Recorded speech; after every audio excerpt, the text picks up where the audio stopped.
Meu nome é José Roberto Pereira, professor do Departamento de Administração e Economia aqui da Universidade Federal de Lavras. Sou autor desse livro aqui, Gestão Pública Municipal, né, junto com o professor João Batista Rezende, da Escola de Governo da Fundação Getúlio Vargas.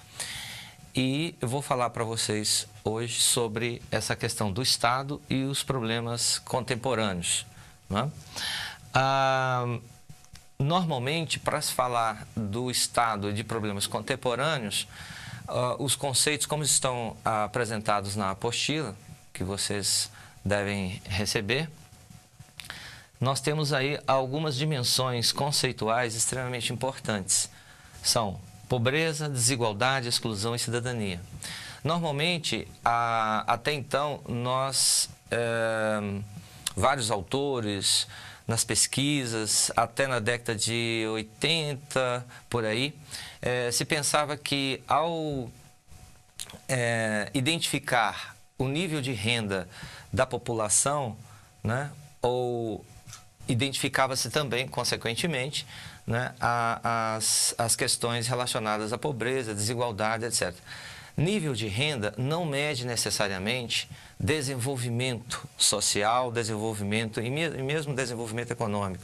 O nível de renda, especialmente medido pelo PIB, né, que é o Produto Interno Bruto, ele mede a riqueza produzida por um país, por um município, por um estado, pela nação. Mas não é capaz por si só de medir o grau de pobreza, desigualdade e exclusão. Esses três conceitos aqui, pobreza, desigualdade e exclusão, estão correlacionados. Pobreza significa estar relacionado com o aspecto individual, né? Com aqueles indivíduos que não conseguem alcançar um nível de renda mínimo para a sua própria sobrevivência. Então, normalmente se fala o indivíduo que está abaixo da linha da pobreza, ou seja, aí são aquelas pessoas indigentes, são os miseráveis, né? Então se mede a pobreza no nível individual. Então a questão da renda aqui é importante, né? Porque você mede a pobreza por meio da condição econômica individual. No caso da desigualdade, já diz respeito à questão da coletividade, né? No Brasil, nós somos os campeões da desigualdade. Nós temos uma quantidade de pessoas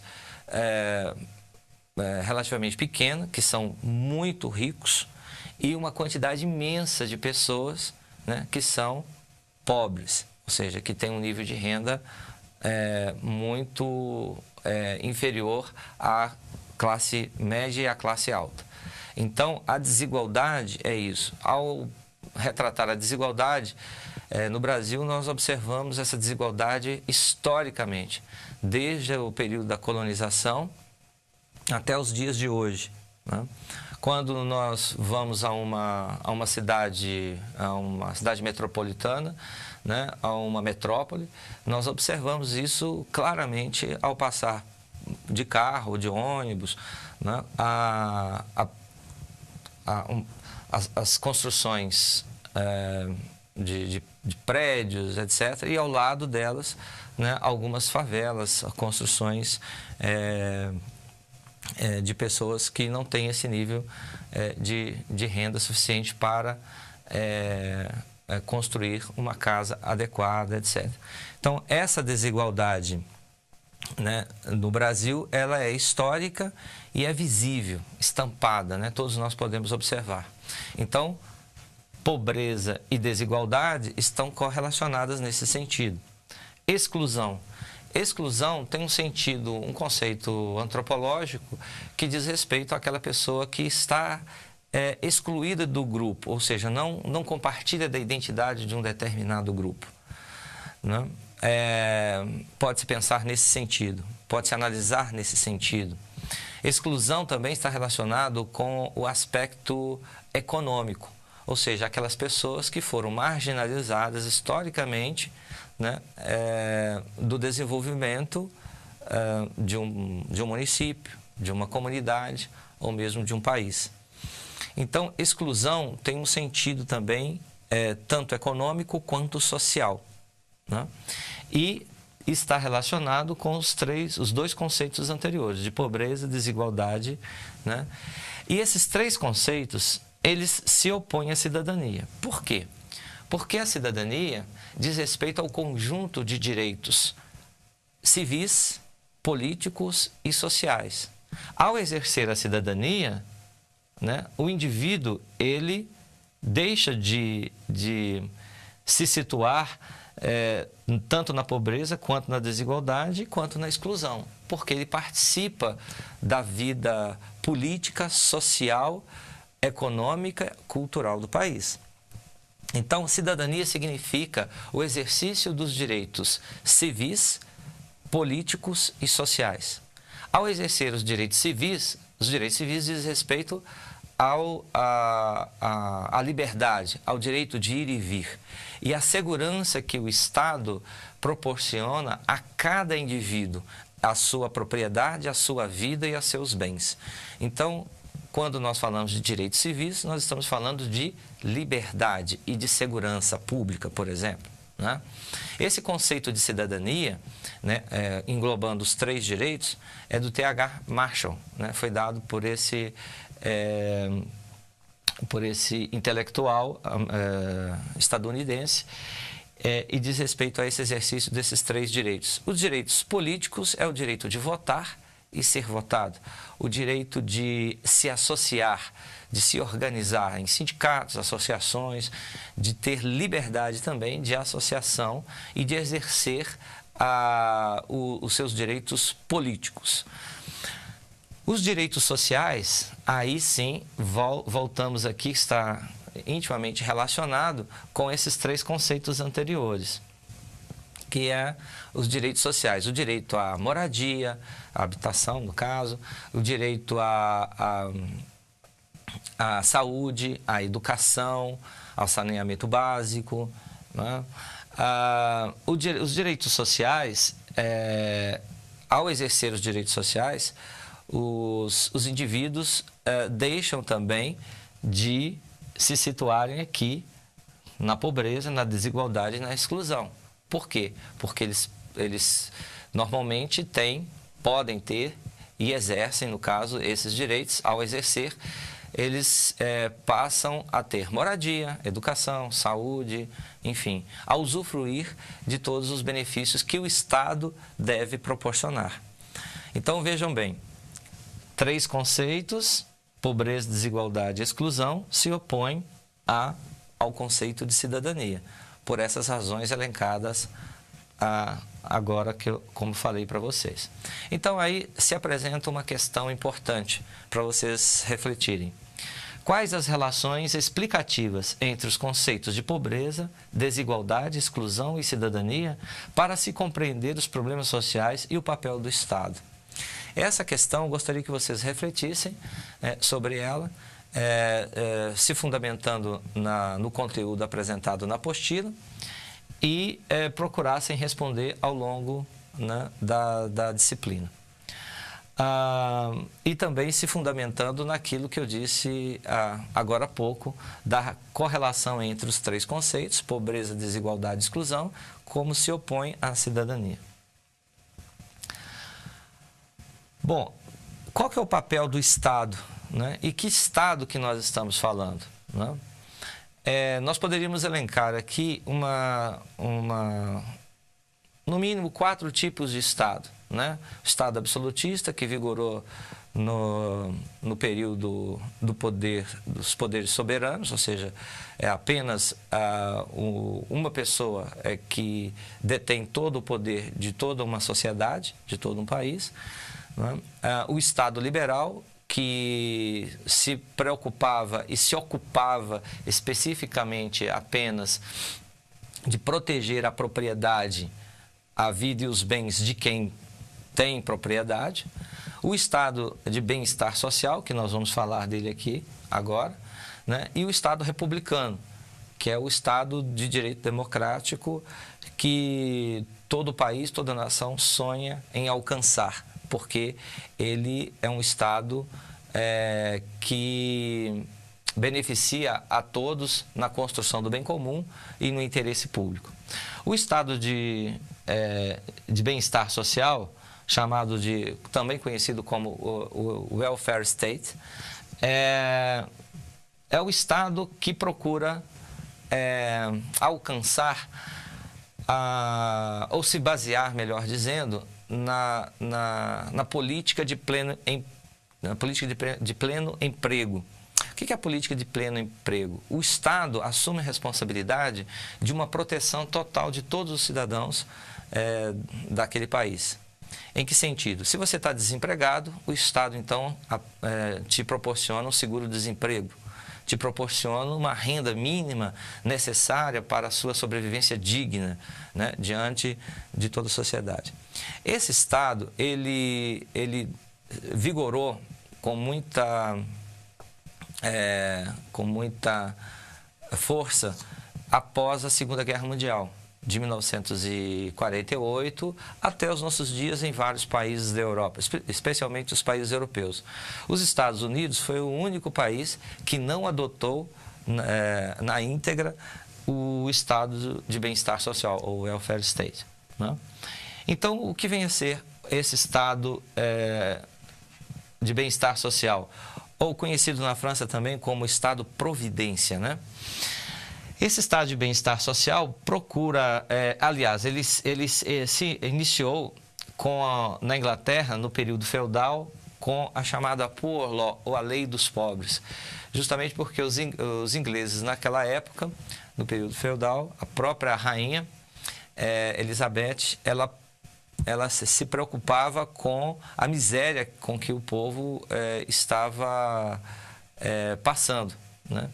E aí, a primeira lei dos pobres previa que cada cidadão inglês teria, no mínimo, uma cesta básica composta de pães e batatas, que era a dieta dos ingleses na época, para que eles não passassem fome. Então, o Estado providenciou, né, esses recursos para que os cidadãos ingleses não passassem fome e necessidade. Então, é conhecida como Poor Law. A Poor Law, ela foi sendo lapidada ao longo do tempo, né? E aí, no século XIX, ela adquire, vamos dizer assim, uma força e uma estrutura mais adequada para a situação do país naquele século. E o estado de bem-estar social, ele procura estabelecer políticas, né, de proteção social a todos os cidadãos, no sentido de inverter a ordem daqueles três conceitos, né, de pobreza, desigualdade e exclusão. Então, todas as políticas públicas que são concebidas, implementadas pelo estado de bem-estar social, vai nesse sentido, vai nessa direção, de proteger os cidadãos, né? Essas políticas podem ser classificadas em universalistas, corporativas e residuais. As políticas universalistas, elas procuram atender a todos, como é o caso do SUS, por exemplo, o Sistema Único de Saúde no Brasil. O Sistema Único de Saúde no Brasil é um exemplo de uma política universalista, ou seja, você é brasileiro ou até mesmo estrangeiro, você tem direito, né, de ser atendido e socorrido, né, em um hospital, um posto de saúde, né, sem pagar necessariamente por isso. As políticas de caráter corporativo adotam critérios de exclusão, né? Essas políticas, elas procuram beneficiar determinados setores que foram prejudicados ao longo de décadas, de anos, ou por algum motivo, historicamente, esses setores não tiveram benefícios, né, ao longo de um dado período de tempo. Então, adota-se políticas corporativas para que busque sempre o equilíbrio, né? Então, também são políticas que buscam a inclusão desses setores que foram excluídos ao longo do tempo, né?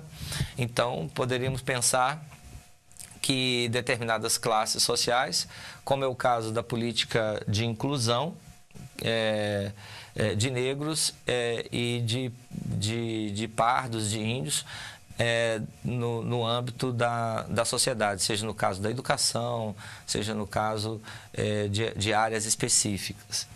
E as residuais focalizada em alguns benefícios, né? Essas políticas residuais são aquelas que o Estado procura focalizar em apenas alguns benefícios para um determinado setor também que foi excluído ao longo da história. Então, o estado de bem-estar social, o estado providência, né, ou o estado, a proteção social promovida por esse estado, busca amplamente incluir e busca o equilíbrio social, econômico, entre as classes sociais que compõem a nação. Então, dessa forma, é que nós levantamos para vocês uma questão, né? Como o Estado deve atuar em relação aos problemas sociais com base em critérios de justiça? Bom, aí, como nós colocamos anteriormente, essas políticas corporativas universais e residuais, elas podem provocar, por exemplo, insatisfações também, né? Então, que critérios o Estado deve utilizar para estabelecer políticas de proteção social, né? Critérios de justiça, ou seja, critérios que estejam fundamentados na razão ou numa racionalidade, em que essa racionalidade ela possa ser compreendida amplamente pela sociedade, né? E quais os critérios morais e éticos segundo o princípio da necessidade, né? Então, podemos adotar critérios morais e éticos segundo o princípio da necessidade? Então, como que vocês analisam e refletem sobre essa questão? É importante vocês se fundamentarem no texto da apostila e buscarem responder essas questões colocadas aqui. Bom, as políticas de proteção social no Brasil, na apostila vocês vão observar isso, temos historicamente alguns exemplos que eu coloquei aqui para vocês. A Caixa de Aposentadoria e Pensões, que foi uma iniciativa de empresas no século XIX aqui no Brasil, foi um exemplo muito interessante, que não dependia do Estado, mas de uma organização mesmo das próprias empresas, no sentido de proporcionar essa proteção social aos trabalhadores. O IAPS, que é o Instituto de Aposentadorias e Pensões vinculadas aos sindicatos, também um exemplo muito interessante. E aí, na década de 60, final da década de 60, início de 70, o Instituto Nacional de Previdência Social, 1966, que foi criado. O INPS vigorou por, acho que 2, 3 décadas, aproximadamente, né? Aí foi um instituto que unificou todas essas caixas e institutos paralelos que até então existiam, né? E a Seguridade Social, atualmente no Brasil, podemos analisar por meio dos direitos à saúde, à previdência e à assistência social, que é a Seguridade prevista a partir da Constituição de 1988. Então, o estado de bem-estar social e as políticas de proteção social do Brasil, elas, historicamente, aqui apresentado como exemplos, e essas políticas, elas buscam, então, superar a questão da pobreza, da desigualdade e da exclusão nesse sentido. E, com a Constituição de 88 para cá, os cidadãos brasileiros passaram a exercer minimamente, eu diria, esses direitos civis, políticos e, especialmente, os direitos sociais. E, para finalizar, que é a segunda unidade da apostila, nós temos aqui as políticas sociais do Estado brasileiro, relacionadas com a educação, saúde, assistência social e segurança alimentar, trabalho e geração de renda. Não dá para falar aqui, senão eu falaria aqui quase mais de 1 hora com vocês. Essas políticas sociais do Estado brasileiro estão na unidade 2 da apostila, então gostaria que vocês tivessem toda a atenção na leitura, mas cada uma dessas políticas aqui está relacionada com todos esses conceitos que eu apresentei agora nessa videoaula, e espero que vocês tenham tido uma boa compreensão sobre o que eu falei aqui de forma complementar ao conteúdo da apostila, e espero que vocês tenham êxito nessa disciplina e no curso que vocês estão fazendo. Obrigado.